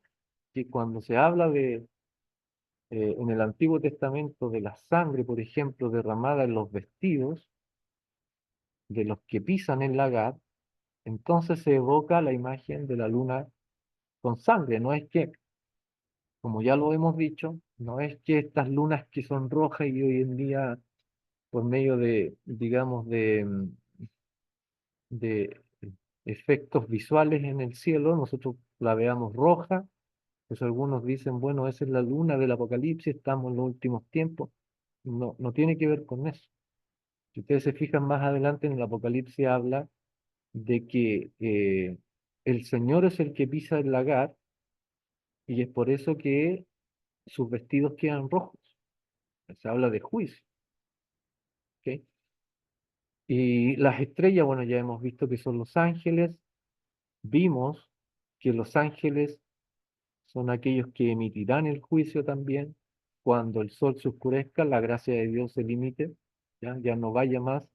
Cuando la luna se vista de sangre, entonces las estrellas serán arrojadas en la tierra, etcétera. Eso lo vimos en las clases anteriores.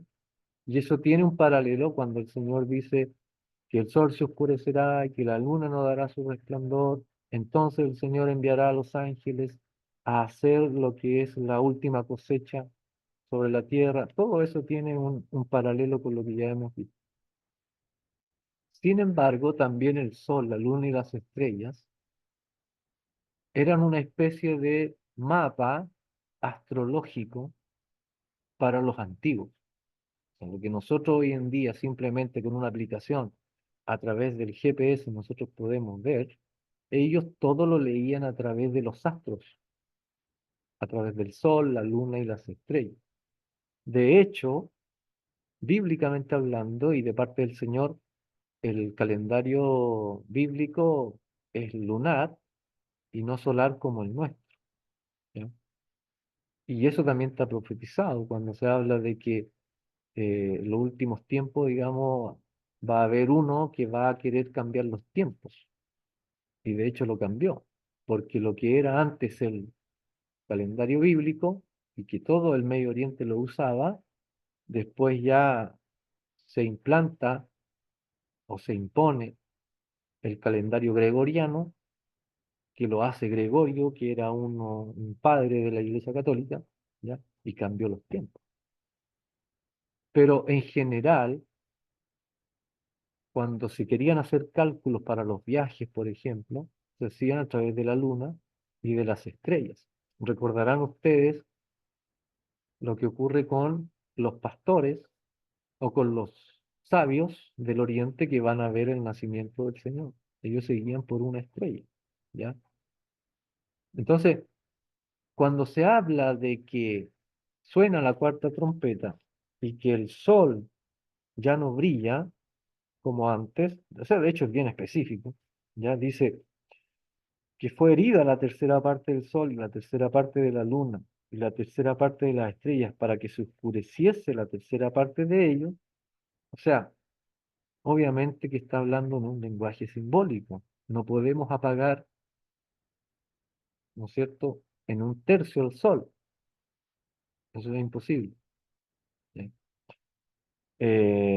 Obviamente que si se afecta el sol, también se afecta la luna, porque entendemos hoy en día que la luna brilla porque es el reflejo del sol y las estrellas también, que no tienen luz propia, que brillan por el sol.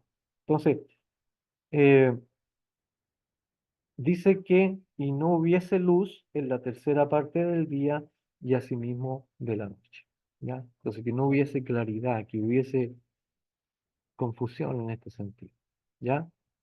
Y fíjense ustedes que encontramos el paralelo de este pasaje en Mateo 24-22. Vamos a leerlo.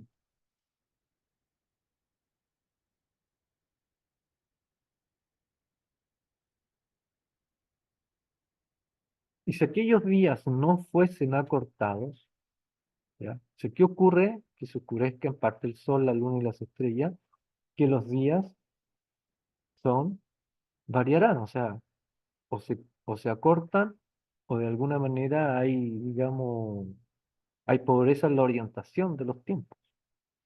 Y el Señor dice, y si aquellos días no fueren acortados, nadie sería salvo.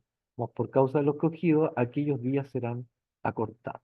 Entonces, podemos llegar a esa conclusión cuando se habla de que estos astros son afectados también por la cuarta trompeta.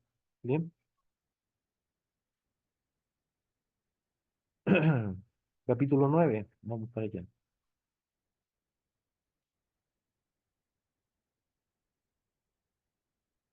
La quinta trompeta dice, y el quinto ángel tocó la trompeta y vi una estrella que cayó del cielo a la tierra y se le dio la llave del pozo del abismo. Y abrió el pozo del abismo y subió humo del pozo como humo de un gran horno y se oscureció el sol y el aire por el humo del pozo. Y del humo salieron langostas sobre la tierra y se le dio poder como tienen poder los escorpiones de la tierra. Y se le mandó que no dañasen a la hierba de la tierra, ni a cosa verde alguna, ni a ningún árbol, sino solamente a los hombres que no tuviesen el sello de Dios en su frente. Y le fue dado no que los matasen, sino que los atormentasen 5 meses, y su tormento era como tormento de escorpión cuando hiere al hombre. Y en aquellos días los hombres buscarán la muerte, pero no la hallarán, y ansiarán morir, pero la muerte huirá de ellos. El aspecto de las langostas era semejante a caballos preparados para la guerra. En la cabeza tenían como coronas de oro, sus caras eran como caras humanas, tenían cabellos como cabello de mujer, sus dientes eran como de leones, tenían corazas como corazas de hierro, el ruido de sus alas era como el estruendo de muchos carros, de caballos corriendo a la batalla. Tenían colas como de escorpiones y también aguijones, y en sus colas tenían poder para dañar a los hombres durante 5 meses. Y tienen por rey sobre ellos al ángel del abismo, cuyo nombre en hebreo es Abadón y en griego Apolión. Bien, si ustedes se fijaron en el verso 13 del capítulo 8, habla de que son tres ay. Eso obviamente habla de aflicción. Habla de que hasta ahora el sonido de las trompetas, las voces de las trompetas, han sido medianamente, digamos, tolerable, pero lo que viene ahora, que incluye un ay, viene con mayor gravedad, con mayor peso. Ya, por eso es la quinta trompeta y el primer ay. Ahora, ¿de qué estamos hablando aquí, hermanos? A ver, ¿qué ideas se les vienen? Porque yo he escuchado varias cosas acerca de este pasaje. Leo de nuevo. El quinto ángel tocó la trompeta y vi una estrella que cayó del cielo a la tierra y se le dio la llave del pozo del abismo. Y abrió el pozo del abismo y subió humo del pozo como humo de un gran horno y oscureció el sol y el aire por el humo del pozo. ¿Quién es esta estrella?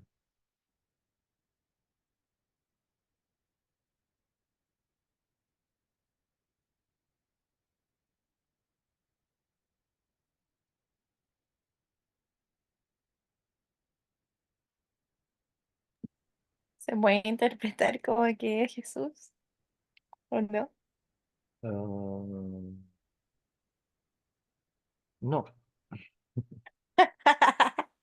complicado. Es que, miren, si la pregunta es re fácil, porque la respuesta está en el verso 11. O sea, primera vez se nos da el nombre de esta estrella o de este ángel, de este enviado, de este mensajero, entiéndase de esa forma, ¿ya? Dice que el nombre es en hebreo Abadón y en griego Apolión. Obviamente que no es el Señor Jesucristo, ¿ya? ¿Qué es lo que yo he escuchado acerca de esto?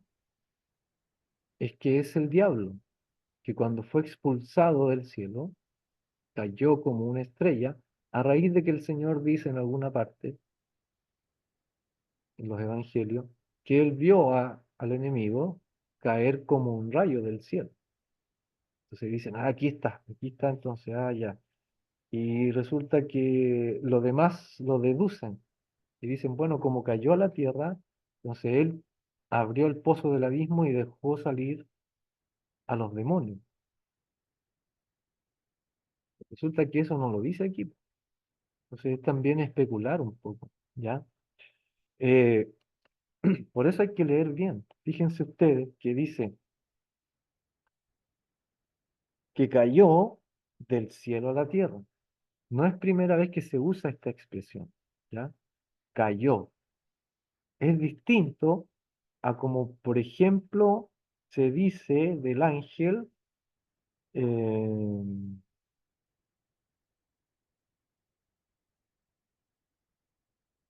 en el capítulo 10 verso 1. Dice, vi descender del cielo a otro ángel fuerte. Entonces está la palabra cayó y está la palabra descendió. Entonces cuando uno dice cayó, bueno, entonces fue como expulsado. Pero no necesariamente es así. Simplemente lo que quiere indicar aquí que viene de arriba, ¿ya? Que es un enviado, es alguien, es que lo que él hace se le permite hacer. Entonces también es un juicio de Dios. Entiéndase de esa manera. Y abrió el pozo del abismo y dice que subió el humo del pozo como humo de gran horno y se oscureció el sol y el aire por el humo, ¿ya? O sea, era mucho, mucho humo. Ahora, cuando hablamos de humo, ya lo hemos dicho, hablamos de juicio, de ira por parte del Señor, ¿ya? Y dice que de este humo salieron langostas sobre la tierra y se les dio poder como tienen poder los escorpiones de la tierra. ¿Dónde nosotros vemos este lenguaje? Se acordarán de las plagas de Egipto. Entonces, lo que muchos comentaristas dicen es que del capítulo 9 en adelante está describiendo como la repetición de lo que vivió el pueblo en el Éxodo, las plagas de Egipto, ¿ya? Entonces, porque hay oscuridad, porque hay langostas, etcétera, etcétera. Posiblemente sea así, ¿ya? Eh, pero a mí me gustaría sí aclarar algo, y lo voy a aclarar más adelante. Entonces, el ángel con la llave del abismo lo abre, el humo, y de esto salen langostas para afligir a los hombres. Dice que la muerte huirá de ellos, ¿ya? Entonces yo en algún momento escuché a alguien decir que lo que vamos a ver en el futuro son zombies, ¿ya? Porque los zombies buscan la muerte, pero no pueden morir. Entonces, eso es interpretar desde el siglo XXI hacia atrás, y no de las escrituras del Antiguo Testamento hasta Juan, ¿ya? Entonces, obviamente los zombies no existen, pero la persona que dijo eso está viendo mucha tele, ¿ya? Ahora, lo que sí existe y de lo que yo he sabido son posesiones demoníacas sobre muertos, pero eso ya es otra cosa, ¿ya? Esos ya no son hombres, pues son demonios que poseen cuerpos. Pero aquí habla de que los hombres, en el fondo, al no hallar la muerte y querer estar muertos, se sienten cansados y no tienen descanso. Si vamos a Job, capítulo 2, mire lo que dice. Vamos allá. Aquí hay una referencia con respecto a esto, ¿ya?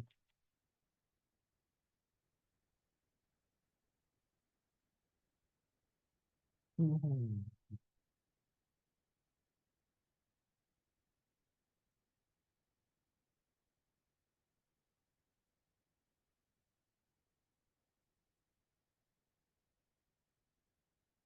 Capítulo 2.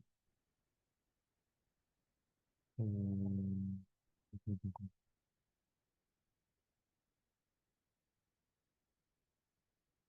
No, debo estar mal. No, ese es el capítulo. Déjenme buscarlo.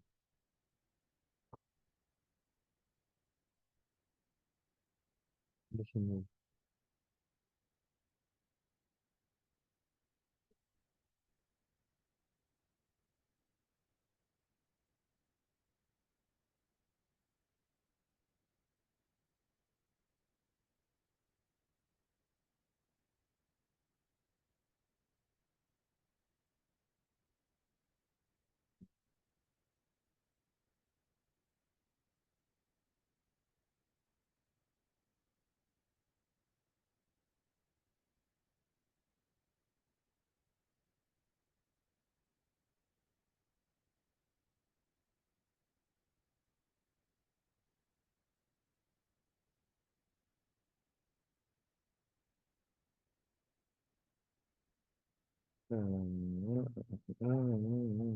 Ya, no lo encuentro.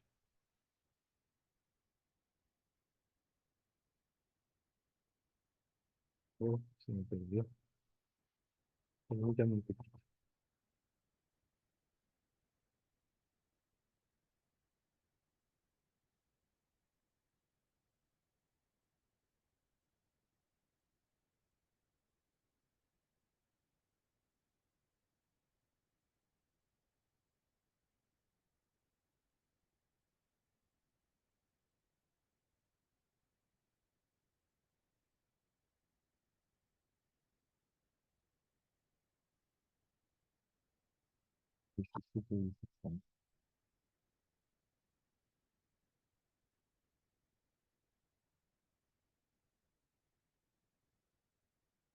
Ah,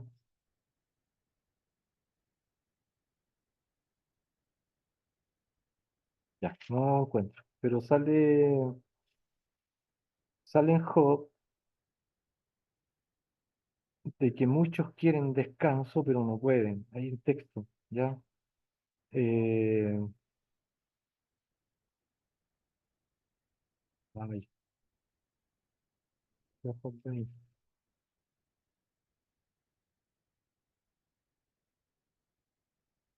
Mm, ya. No lo encuentro, hermanito, disculpe. Pero anoté mal la referencia.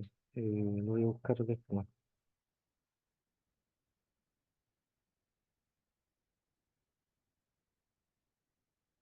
¿Ya? Pues que hablaba ese texto de que, bueno, buscaban el descanso a través de la muerte, pero en muchos casos no se podía, sino que el sufrimiento era más fuerte. ¿ya? O sea, el sufrimiento era tan fuerte que aunque querían morir para descansar, no se podía, y que dependía de la voluntad de Dios, ese es el texto, ¿ya? Entonces esa es la referencia que nosotros podemos encontrar. Ah, ok. Por otro lado, la quinta trompeta también habla de caballos de guerra, coronas, caras humanas, cabello de mujer, dientes de león, corazas de hierro, cola de escorpión y aguijón. Ahí, durante 5 meses, ¿ya? Es decir, todas estas características que tenemos aquí, a los que están en los caballos de guerra, aunque ya sabemos qué es caballo, es aquel poder de guerra, ¿no es cierto? Que para muchos representaba el caballo y sigue siendo un símbolo de poder en la guerra, ¿ya? Venía presentado de diferentes formas. O sea, si ustedes se fijan, viene con coronas, es decir, con poder, con autoridad, ¿ya? Presentándose como, tanto como humano, y con cabello de mujer. Entonces, lo que opinan mucho es que tiene que ver con la seducción también, ¿ya? Dientes de león porque devora, coraza de hierro porque quizás son poco vulnerables, son fuertes, cola de escorpión y aguijón, obviamente porque tiene poder, digamos, para herir profundamente. Pero se habla de 5 meses, es decir, un tiempo limitado. Donde nosotros vemos 5 meses de sufrimiento, lo vemos en aquellos días en donde el agua del diluvio empezó, es decir, después de los 40 días de lluvia, hasta que Noé pudo, digamos, encatrar, pasaron, dice la Biblia, 150 días, algo así, ¿ya? Y eso se toma como, digamos, 5 meses y por lo tanto, el sufrimiento que van a provocar estas langostas en la tierra tiene como esa similitud, tiene como ese paralelo, ¿ya? Entonces, así como en los 150 días, después de que cesó de llover, aún se podían quizás ver muertos, es decir, fueron los días suficientes para que todos los que tenían que morir en el diluvio pudiesen morir, ¿ya? Porque quizás si llovía 40 días y si alguien sabía nadar, o quizás en algún momento se pudo refugiar, si quedó alguien después de los 150 días donde empieza a bajar el agua, definitivamente ya no pudo soportar. O sea, estamos hablando de 150 días sin comer, ya sin tomar agua, etcétera, etcétera. Entonces, ahí está el paralelismo dentro de lo que son las escrituras. Periodo limitado, de todas maneras, ¿ya? Eso se ve en Génesis 8:3. Y en el Éxodo, bueno, vemos Éxodo 10:13, donde el Señor manda a la langosta que se come todo lo que pilla, y si no hay nada para comer, obviamente eso es, digamos, la pronta muerte para la gente. Entonces, son tiempos difíciles, son tiempos eh, dolorosos, ¿no? Dice que por otro lado, y aquí, bueno, vamos a aclarar este punto, tenía por rey al ángel o al mensajero llamado Abadón, que en hebreo significa destructor. Y quisiera aclarar yo esto. Vamos a ir al Salmo 88, vamos a hacer un pequeño desarrollo de esto. Y vamos a ver que en el fondo no es una persona a la que se refiere. No es que este ángel sea una persona que manda langostas, no, estamos hablando en términos simbólicos y más específicamente en la personificación de estos hechos, ¿ya?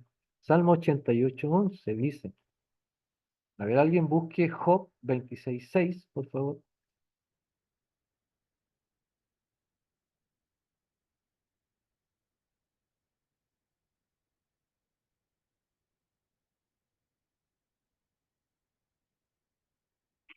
Dice, Salmo 88:11. ¿Será contada en el sepulcro tu misericordia? o tu verdad en el Abadón. ¿Ya? Obviamente aquí, si se recordarán algo de lo que vimos en este ramo, está hablando en un lenguaje poético donde se aplica un paralelismo. ¿Ya? O sea, lo que dice la primera frase lo repite con otras palabras en la segunda frase. Nos está hablando de que será contada en el sepulcro tu misericordia o tu verdad en el Abadón. Está hablando de lo mismo, ya del sepulcro del Abadón. ¿Alguien encontró Job 26:6? Sí, dice, el Seol está descubierto delante de él y el Abadón no tiene cobertura. Se fijan que está hablando de ellos como si fueran una persona, pero no son una persona, ¿ya? O sea, el Abadón es simplemente el sepulcro. Veamos qué dice 28:22 de Job. A ver si está por ahí cerca.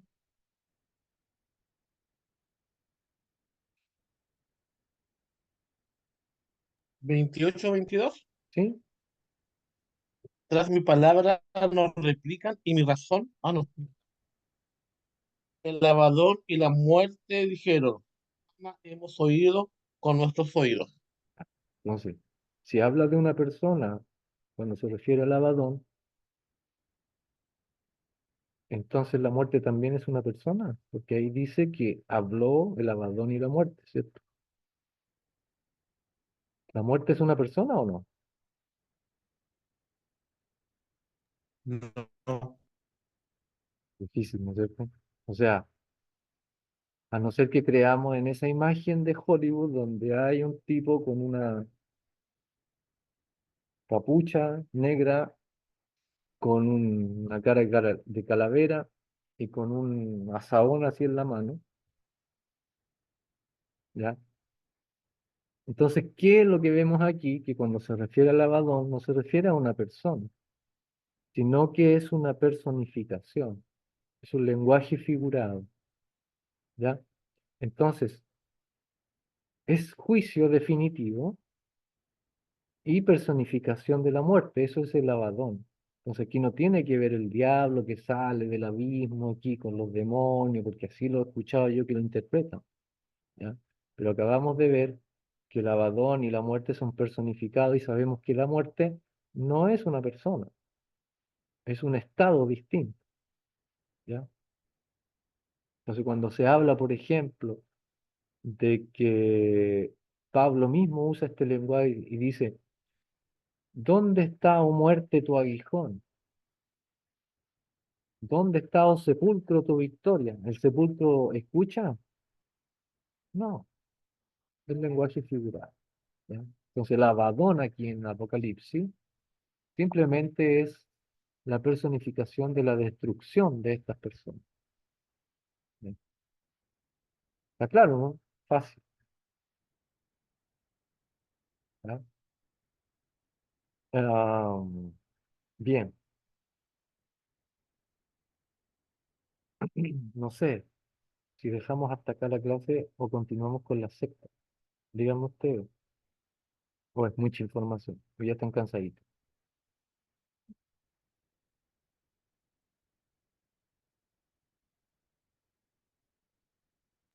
Ha sido bastante información. ¿Qué quiere que le diga?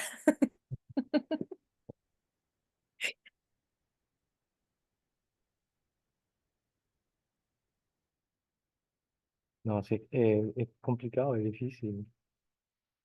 O sea, me dicen a mí, pues, he tenido que pasar tanto tiempo estudiando. Eh, vamos un poquito atrasados, sí, ya, porque según el manual, según se llama el plan, nosotros debiésemos haber terminado hoy día el tema que comienza en el capítulo 12, ya, así que vamos a ir un poquito atrasados. Pero la idea tampoco es llenarnos de información, yo creo que lo mejor es ir también concienzudamente viendo las cosas, ¿ya? Viendo de dónde sacamos los significados, haciendo el desarrollo lógico hasta llegar a un consenso, ¿ya? Porque yo eh, estoy seguro de que no tengo la última voz en esto y que pueden haber otras opiniones respecto a esto, ¿ya? sobre todo en cuando se cumplen estas cosas.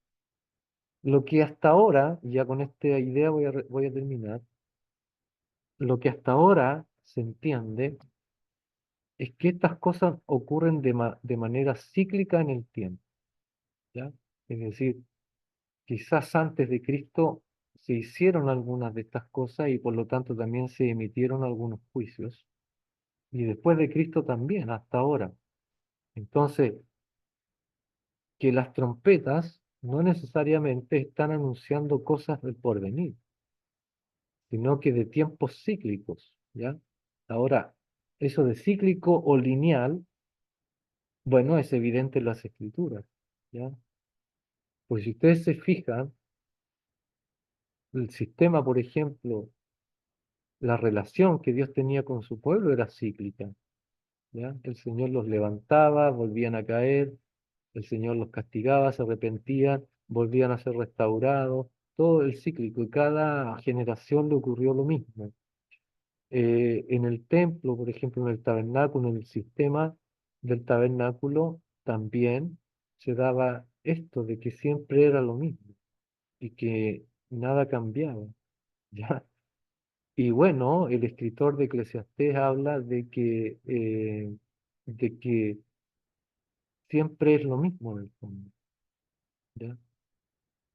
Entonces puede ser también tanto un resumen de todas las cosas que hayan ocurrido en los tiempos, hasta que va a llegar, digamos, a lo que va a ser el tiempo presente, pero eso yo creo que está más adelante en el Apocalipsis, ¿ya? Bien, vamos a dejar hasta acá la clase entonces, y vamos a quedar pendiente entonces con la sexta y séptima trompeta. Si ustedes se fijan, cuando se toca la sexta trompeta, después hay un interludio donde se habla del ángel con un librito, del mensajero con un librito y de los dos testigos. Y a raíz de esto es que se provoca la séptima trompeta, o sea, no podemos pasar directo a la séptima trompeta.